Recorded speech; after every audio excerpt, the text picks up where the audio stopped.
J'ai été licencié et mon employeur n'a pas levé la clause de non-concurrence.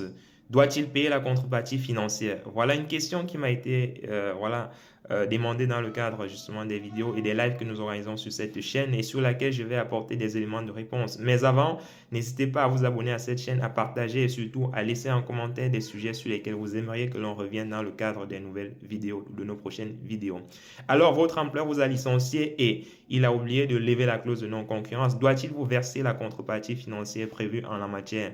Bien évidemment, l'employeur, lorsqu'il met fin à votre contrat de travail, doit lever la contrepartie financière au plus tard à la date de rupture de votre contrat de travail ou en fonction justement du délai de prévenance qui est introduit dans la clause justement de non-concurrence dans votre contrat de travail.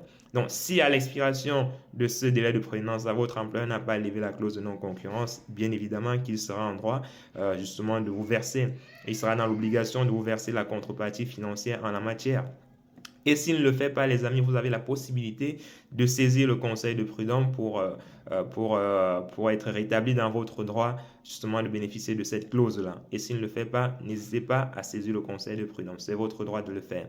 Voilà. Et juste pour rappel, il faut préciser que la clause de non-concurrence, c'est cette clause qui est insérée dans le contrat de travail qui permet justement à l'employeur d'empêcher le salarié d'exercer des compétences ou d'exercer des fonctions similaires dans le cadre, n'est-ce pas, de son activité auprès d'un autre employeur qui est dans le même secteur d'activité que l'employeur en question.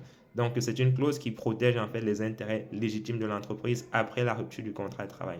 J'espère que c'est clair pour vous les amis. N'hésitez pas, comme toujours, à commenter, à partager et surtout à vous abonner sur cette page pour ne rien manquer de tout ce que nous faisons ici en termes de production de contenu sur le droit du travail. On est ensemble les amis et bonne journée à tous.